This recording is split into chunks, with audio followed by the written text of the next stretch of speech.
श्री शिवाय नमस्तु भयम। दोस्तों, जैसा कि आप सभी लोग जानते हैं कि 17 जून 2026 यानी बुधवार को पड़ रही है ज्येष्ठ मास की शुक्ल पक्ष तृतीया तिथि।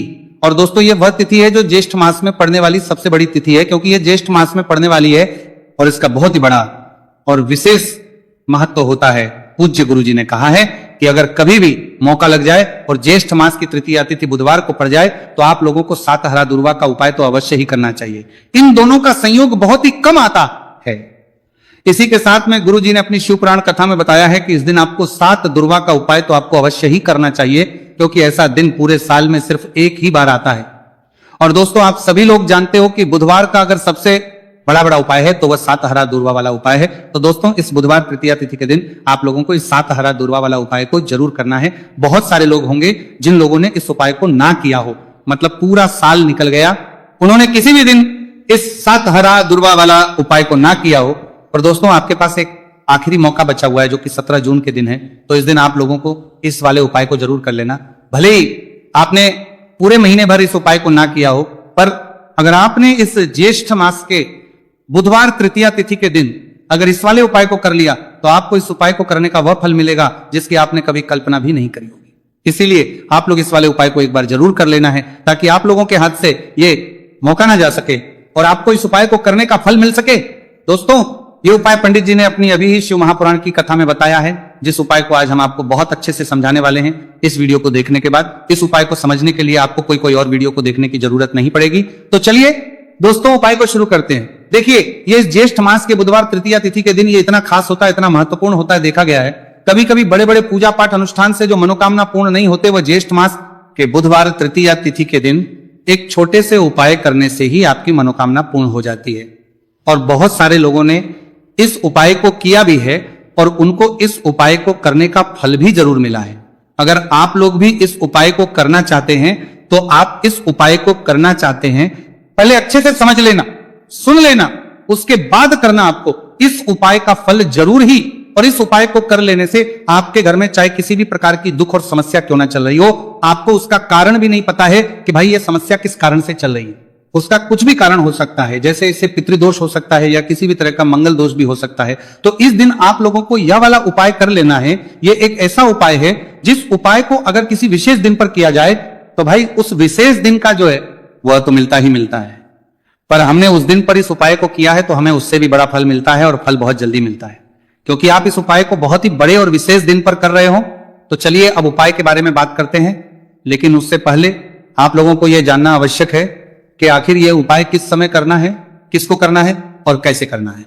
तो चलिए हम आगे आपको वीडियो में एक एक करके बता देते हैं। उससे पहले अगर आप लोग हमारे चैनल पर पहली बार हैं तो हमारे चैनल को सब्सक्राइब करना ना भूलें, और अगर आपके पास कोई सवाल है तो आप हमें कमेंट बॉक्स में बता सकते हैं। और अगर आपको हमारा वीडियो पसंद आया है तो आप हमें लाइक और शेयर करना ना भूलें। और अगर आपको हमारे चैनल की जानकारी चाहिए तो आप हमें फॉलो कर सकते हैं। और अगर आपके पास कोई प्रश्न है तो आप हमें कमेंट बॉक्स में बता सकते हैं। पहली बार आए हैं या फिर मेरी आवाज आज पहली बार सुन रहे हैं तो हमारे चैनल को सब्सक्राइब जरूर कर लेना, और इस वीडियो को करके कमेंट बॉक्स में श्री शिवाय नमस्तु भयम ओम नमः शिवाय जरूर टाइप कर देना। तो दोस्तों, इस सात दुर्वा वाला उपाय को हमें इस बुधवार तृतीया तिथि के दिन कैसे करना है, किसको करना है, किस समय करना है और कहां पर करना है, ये सारे सवालों के जवाब आपको इस वीडियो में मिल जाएंगे। और जो ये वीडियो देखेगा भाई उसको सात हरा दुर्वा वाला उपाय जरूर करना चाहिए, क्योंकि इस दिन सात दुर्वा का भी बहुत ही बड़ा और विशेष महत्व होता है। और जब बात आ जाए हरा दुर्वा की तो ये सोने पर सुहागा वाली बात हो जाती है, और यह एक बहुत ही बड़ा उपाय हो जाता है इस बुधवार तृतीया तिथि का। तो अब दोस्तों, इस सात हरा दुर्वा वाला उपाय को आखिर करना किसको है, सबसे पहले हम लोग वो बात जान लेते हैं। तो देखो, घर की जो बड़ी माताएं बहनें होती हैं, उन माताओं बहनों में से कोई भी एक बड़ी माता बहन इस वाले उपाय को कर सकती हैं। और दोस्तों, अगर आप चाहें तो अपने घर में से सभी सदस्यों भी इस उपाय को करवा सकते हैं। अगर किसी व्यक्ति की खुद की कोई मनोकामना है, खुद की कोई दुख और परेशानी है जो कि वो अपने लिए ही करना चाहता है, इस वाले उपाय को तो वो खुद अपने लिए भी कर सकता है। बाकी अगर कोई घर में से ऐसा है जो कि अपने पूरे घर परिवार की सुख और शांति के लिए यह वाला उपाय करना चाहता है तो भाई वो भी कर सकता है, उसमें भी कोई दिक्कत वाली बात नहीं है। कहने का मतलब यह है कि इस उपाय को हर सदस्य भी कर सकता है, और पूरे घर परिवार के सदस्य के लिए घर की बड़ी माताओं बहनों में से कोई एक माता बहन भी कर सकती है। माताएं बहनें अगर घर में उपस्थित ना हो या वह ये वाला उपाय ना कर पा रही हो तो फिर घर का कोई बड़ा सदस्य भी सात हरा दुर्वा वाला उपाय को कर सकता है। चाहे फिर वो पुरुष ही क्यों ना हो, उसमें कोई भी दिक्कत वाली बात नहीं है। अब दोस्तों जो अगला प्रश्न निकल कर आता है वह ये आता है इसको लेकर कि आखिर इस उपाय को हमें किस समय करना है, सुबह के समय करना है कि शाम के समय करना है। तो देखो इस वाले उपाय को आप लोग सुबह के समय भी कर सकते हो और शाम के समय प्रदोष काल में भी कर सकते हो। अब अगर आप पूछो कि भाई सबसे उत्तम समय कौन सा रहेगा इस 7 हरा दूर्वा वाला उपाय को करने का, तो हम आपसे बस यही कहेंगे कि इस उपाय को आप सुबह के समय करेंगे तो ज्यादा बेहतर होगा। बाकी अगर प्रदोष काल के समय भी करेंगे तो भी अच्छा होगा, उसमें कोई भी दिक्कत वाली बात नहीं है। तो अब दोस्तों जो अगली सबसे बड़ी और महत्वपूर्ण बात आती है वो ये आती है कि सुबह अगर हम उपाय को करेंगे तो हमें कितने बजे से लेकर कितने बजे तक के बीच में करना है, और शाम के समय प्रदोष काल में करेंगे तो हमें कितने बजे से लेकर कितने बजे के बीच में करना है।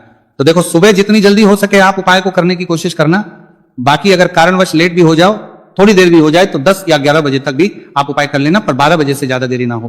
ठीक है, इस बात का ध्यान रखना। उसके बाद में दोस्तों अगर शाम के समय प्रदोष काल की बात करें, प्रदोष काल का जो समय है होता है वो शाम के 6 बजे से शुरू हो जाता है। मतलब शाम के 6 बजे से लेकर शाम के 6 बजे से रात के 8 बजे के बीच का जो समय होता है यह समय प्रदोष काल का समय होता है। तो इस उपाय को 7 या 8 बजे के बीच में भी कर सकते हो। मैं आप कभी भी इस वाले उपाय को कर सकते हो, उसमें कोई भी दिक्कत वाली बात नहीं है। तो ज्येष्ठ मास का महीना ही है जो आपको धन दौलत पुण्य दोनों ही देने वाला है। ज्येष्ठ मास के महीने में तुलसी का पूजन करके श्री हरि विष्णु से जुड़े हुए कुछ उपाय करके आप अपने जीवन की निर्धनता, धन से जुड़ी समस्याएं, कर्जे से जुड़ी समस्याओं को हमेशा के लिए दूर कर सकते हैं। भगवान विष्णु को तुलसी अति प्रिय है, इसलिए उनकी पूजा में भी विशेष रूप से हम तुलसी का उपयोग करते हैं। और बिना तुलसी दल के, बिना तुलसी मैया के श्री हरि विष्णु की पूजा और उनका भोग दोनों ही अधूरे होते हैं। इसीलिए ज्येष्ठ मास के महीने में ऐसा उपाय आपको बताने वाले हैं जिसे करने से श्री हरि विष्णु की असीम कृपा आपको मिलेगी और मां तुलसी से ऐसा आशीर्वाद मिलेगा, जीवन का हर दुख, हर कष्ट, गरीबी, निर्धनता, कर्जे से जुड़ी समस्याएं, सब कुछ ही आपके जीवन से दूर हो जाएगा और सुख, समृद्धि, धन, वैभव, ऐश्वर्य सब कुछ आपको अपने जीवन में आसानी से मिलने लगेगा। तो चलिए बात कर लेते हैं कि कौन सा उपाय है, तुलसी के पौधे में कौन सी चीज आपको रखनी है और इस उपाय को किस समय करना है।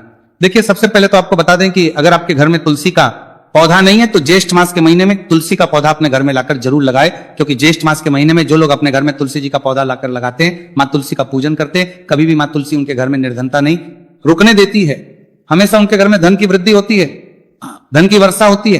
तो जरूर से तुलसी का पौधा आप ज्येष्ठ मास के महीने में अपने घर जरूर लेकर आए और अच्छे से आपको मां तुलसी का पूजन करना है, मां तुलसी के पौधे की देखभाल करनी है। और वो कौन चीज है जो आपको तुलसी के पौधे में ज्येष्ठ मास के महीने 17 जून बुधवार तृतीया तिथि में रखना है, और कैसे ये चीज रखते ही रातों रात आपके जीवन में चमत्कार होगा और आपके भाग्य का भी आपको साथ मिलेगा। तो देखिए इस वीडियो में जितने भी उपाय करेंगे तो तुलसी के पौधे में कैसे करके हम आपको बताएंगे, सभी उपाय सरल है।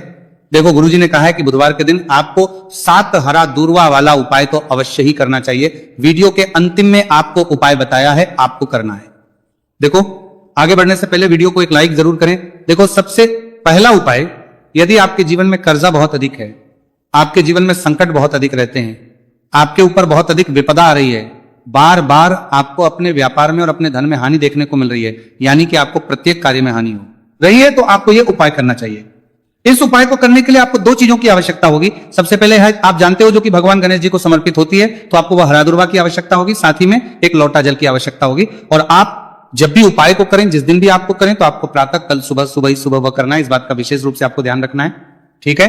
तो आपको एक हरा दूर्वा लेनी है, अगर आधा हरा दूर्वा भी मिल जाती है तो भी कोई दिक्कत नहीं है, बस आपको हरा दूर्वा है, अगर ज्यादा ना मिले तो उस स्थान पर एक हरा दूर्वा भी ले सकते हैं। हरा दूर्वा आपको आसानी से कहानी पर भी मिल जाएगी, बस याद रखिएगा शुद्ध दूर्वा, और मतलब उसे शुद्ध करके ही उपयोग में लीजिएगा, है ना। तो आपको करना क्या है, एक हरा दूर्वा या एक से ज्यादा भी हरा दूर्वा आप लोग ले सकते हैं, तो एक हरा दूर्वा अपनी ले लीजिए। एक हरा दूर्वा के साथ में आप एक लोटा जल ले लीजिए और इन दोनों ही चीजों को लेकर शिवाजी के मंदिर पहुंच जाइए। जी के मंदिर पहुंचकर सबसे पहले आप शिवाजी के पास में बैठ जाइए।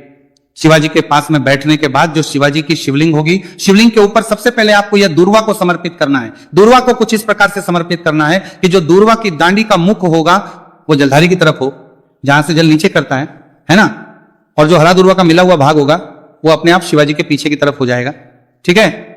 एक तो इस प्रकार से यह हरा दूर्वा का यह दूर्वा आपको भगवान शिवाजी का शिवलिंग के ऊपर समर्पित करनी है। और जो एक लोटा जल आप अपने साथ लेकर आए हैं, इसी दूर के ऊपर भगवान शिवजी के शिवलिंग के ऊपर एक धारा से आपको समर्पित कर देना है, ठीक है। अब यहां पर देखने बात यह है कि यह उपाय इस व्यक्ति को करना है जिस व्यक्ति की नौकरी नहीं लग रही हो, जो व्यक्ति परीक्षा में पास होना चाहता हो, तो इस व्यक्ति को अपने हाथों से इस उपाय करना है, तभी उपाय कम करेगा, ठीक है। उपाय को करने के बाद आपको 3 महीने उपाय आपको कब तक करना है? जब तक कि आपकी नौकरी ना जाए। जब तक आप इस उपाय को नियम के साथ करो, आपकी नौकरी जरूर लगेगी। अब बात करते हैं दूसरे उपाय के बारे में। तो देखिए दूसरे उपाय जो है, देखिए इस उपाय के लिए आपको मात्र 1 लौंग का जोड़ा लेना है, यानी कि 2 फूल वाली लौंग लेनी है। साथ में आपको मात्र थोड़ा सा शहद लेना होगा और इसी के साथ में आपको तांबे के पात्र अंदर शुद्ध जल लेना होगा। अब देखिए इन सभी सामग्रियों को लेकर के आपको भगवान शिव के मंदिर में पहुंच जाना है। देखिए ये उपाय आप सुबह से लेकर शाम तक कर सकते हैं। तो वह सबसे पहले तो आपके पास जो 2 फूल वाली लौंग है, उन्हें आपको शहद के अंदर अच्छे से डुबो है, यानी कि दोनों लौंग पर आपको अच्छे से शहद का लेपन कर देना है। अब आपको जो आपके पास एक लोटा जल है, सबसे पहले तो उसे शिवलिंग पर धीरे धीरे समर्पित करना है और श्री शिवाय नमस्तुभयम इसका जाप करते हुए समर्पित कर देना है। अब आपके पास जो 2 फूल वाली लौंग है शहद से, उसे आपको शिवलिंग पर अर्पित करना है और आपको प्रार्थना करनी है कि जीवन में जो रोग की स्थिति है वह समाप्त हो, जीवन के जो संकट और समस्याएं हैं वह सभी समाप्त हो, जीवन से जो कर्ज की समस्या है वह समाप्त हो। इस प्रकार से प्रार्थना करते हुए ये जो 2 फूल वाली लौंग ही शहद संयुक्त इस आपको शिवलिंग पर अर्पित कर देनी है। आपकी जो भी समस्या होगी इस बुधवार के दिन अवश्य ही समाप्त हो जाएगी। तो इस प्रकार से आपको पहला उपाय करना है। अब हम बात कर लेते हैं दूसरे उपाय के बारे में। देखिए यह उपाय आपके लिए सर्वश्रेष्ठ होने वाला है। देखिए इस उपाय के लिए आपको चाहिए होंगे 5 हरा मूंग के दाने, और मूंग के दाने कहीं से भी खंडित नहीं होने चाहिए, इस बात का ध्यान रखें। और इसी के साथ मैं आपको एक तांबे के पात्र के अंदर अपने घर से शुद्ध जल 1 लोटा जल ले लेना है। अब दोस्तों इन सभी सामग्रियों को लेकर के आपको सीधे पहुंच जाना है भगवान शिव के मंदिर में। देखिए इस उपाय को भी आप सुबह भी कर सकते हैं और शाम के समय में भी कर सकते हैं। देखिए भगवान शिव के मंदिर में पहुंचने के बाद आपके पास जो 5 हरे मूंग हैं, उनमें से पहला जो हरा मूंग है, आपको शिवलिंग के सामने जो नंदी महाराज होते हैं और उनका जो पैर उठा हुआ होता है, वहां पर आपको पहला हरा मूंग समर्पित करते हैं और आपको श्री शिवाय नमस्तुभयम इसका जाप कर लेना है।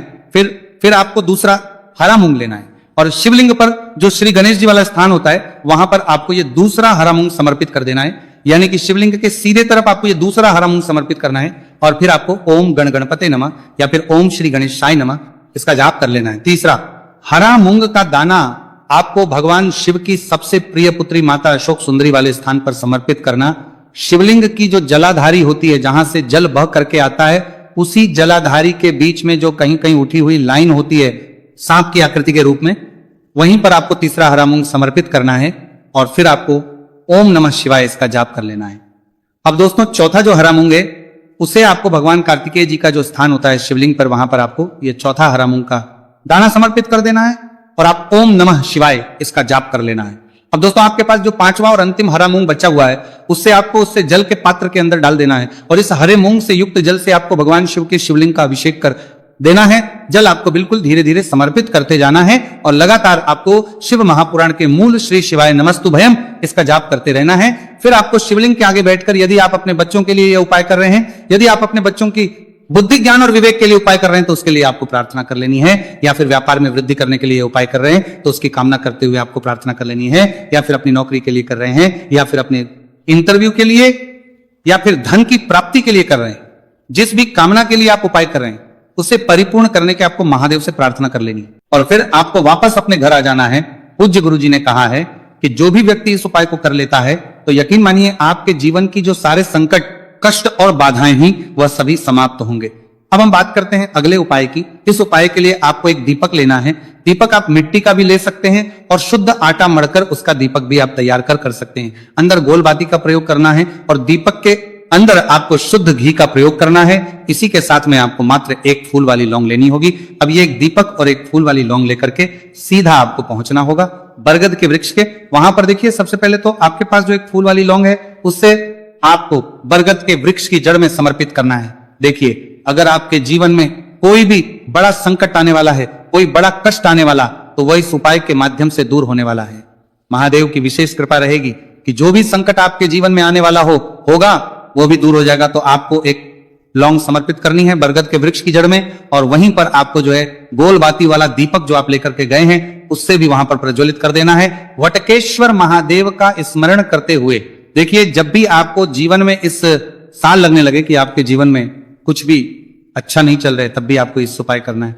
तो इस प्रकार से आपको ये उपाय करना है। अब हम जान लेते हैं चौथे विशेष उपाय के बारे में। देखें, यदि आपके विवाह में, शादी में कोई भी समस्या आ रही है, यदि आपका जो कर्ज है वह दिन पर दिन बढ़ते ही जा रहा है, तो आपको ये चमत्कारी उपाय करना चाहिए। कोई भी समस्या अगर जीवन में है तो उसे दूर करने के लिए आपको उपाय करना चाहिए। मंगल दोष से जुड़ी हुई समस्या भी है तब आपको यह उपाय करना चाहिए। देखिए, इस उपाय के लिए आपको एक तांबे के पात्र के अंदर अपने घर से शुद्ध जल लेना है और इसी के साथ में आपको एक चुटकी लाल चंदन लेना होगा। अब आपको क्या करना है कि जो लाल चंदन आपने लिया है उसे आपको उससे जल के पात्र के अंदर डाल देना है और ये जल जो है आपको लाल चंदन से युक्त तैयार कर लेना है और ये लाल चंदन से युक्त जल आपको भगवान शिव के मंदिर में लेकर के पहुंचना है।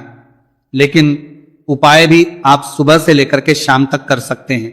अब दोस्तों, ये जो लाल चंदन से युक्त जल है इससे आपको भगवान शिव के शिवलिंग पर धीरे धीरे अर्पित कर देना है और आपको लगातार श्री शिवाय नमस्तु भयम इसका जाप करते रहना है। देखिए, यदि आपके जीवन में विवाह से जुड़ी समस्या चल रही है तो आपको मंगलेश्वर महादेव का स्मरण करना है और जीवन में अधिक कर्ज की समस्या है तो आपको आर्यन मुक्तेश्वर महादेव का स्मरण करना है। देखना, एक दिन आपकी सब तरह की समस्या जल्दी ही समाप्त हो जाएगी। तो इस प्रकार से आपको ये चौथा उपाय करना है। अब हम जान लेते हैं। तो दोस्तों,